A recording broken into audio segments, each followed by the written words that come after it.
Welcome to Watch It or Don't. I'm Matt with Tom and Dan, and today we're continuing our series of James Bond videos because we're super pumped for Spectre. Yeah. And today we're talking about who's the best James Bond of all time. There's been 6 people. I know some pretentious people say there are more, but I'm not counting those TV specials or any that original Casino Royale. It's 6. Six definite people. Sean Connery.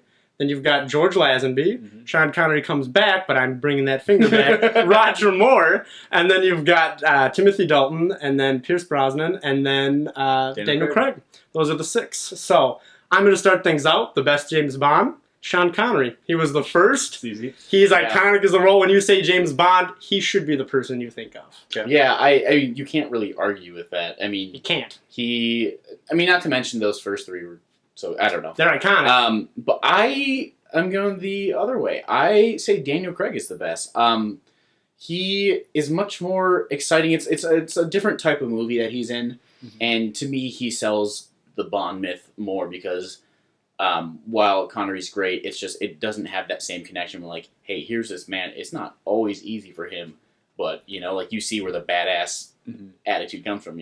I'll say that both actors really fit their time period really well. Right. Connery fits that really kind of smooth talking 60s where it might be a little easy for him, but that's just the way it is. It's like he's a womanizer, maybe a little sexist, but that's just the time period. Daniel Craig, he's gritty, he's rough around the edges. That really fits with today's vibe of action stars. Yeah, well, I say Sean Connery. I mean, he is iconic. He is God, if you will, for James Bond. And then Daniel Craig, he's basically the same of that because both were considered gritty for their time. Yeah. And that's why I would almost say that Daniel Craig is my second favorite, skipping over Roger Moore, because it's just, like you were saying, he is so much grittier because he got so much more playful, it seems, with Roger Moore. Yeah. I used to say Roger Moore was my number 2 favorite, but someone brought up a really good point that he never looks like he's being tortured. He's just such a suave British man, like, oh no, I'm in trouble.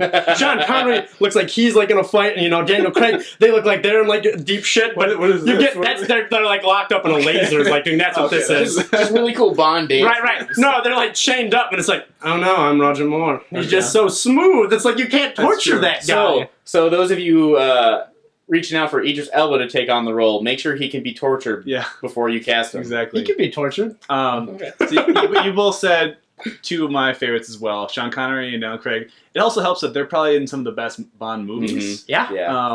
They're just saying, like, Timothy Dalton, his movies weren't quite as good. I feel like if they had stepped it up a little bit. We'll get into that in a second. My favorite Bond, even though I love those 2, I'm just going to kind of do this just to disagree a little bit. But when I picture Bond, I don't know why, but I picture Pierce Brosnan. And that's just because, we grew up in the 90s. Yeah. He was our first Bond we really knew, playing GoldenEye and Nightfire. It was a huge deal. Pierce Brosnan. It was a huge deal. And obviously, Pierce Brosnan's movies aren't as good besides GoldenEye. They're not the best. But when I'm picturing like a very smooth British spy, Pierce Brosnan really fits that mold for me. Daniel Craig is cool, but he's almost a little bit too much like Jason Bourne, a little too rough. Yeah. And, like Connery maybe a little older. Pierce Brosnan just is so smooth and suave that I can just, when I picture James Bond in my head, it's him. Maybe not him exactly, but someone who looks exactly like him.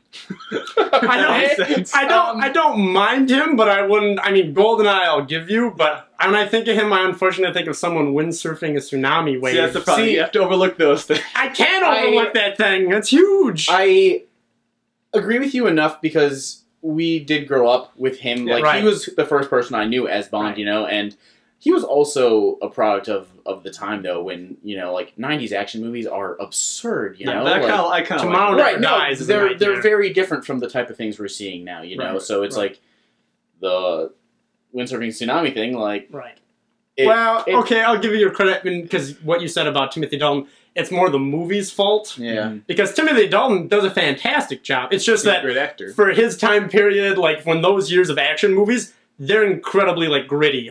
Not spoiler alert, someone gets fed to a shark and you watch the whole thing on their wedding day, and it's insane because you're just like, holy crap.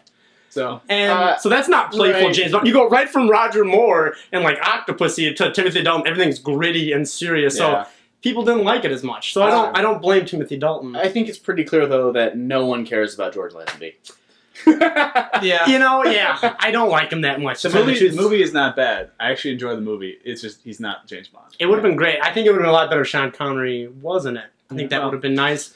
But then with him, I don't know if you've ever heard the story of how he became James Bond, but when they were looking, he kind of knew that they were looking for someone to replace Sean Connery. So he went to Sean Connery's tailor and barber and he tried to make himself look the most James Bond as he could, and was able to sneak in like James Bond style to get an interview for the part, and they gave it to him. So he kind of deserves it, just that backstory alone, but I don't think he's a great Bond. Well, anyway, there's a lot of different Bond characters. We all enjoy them. Interested to see who will be next after Craig. Yeah. Well, and that's another thing. People are like, oh, he's too old. I don't think he's too old. I think he could do 2 more easily. He's under contract for another one, right? He should another do debate more. for another time.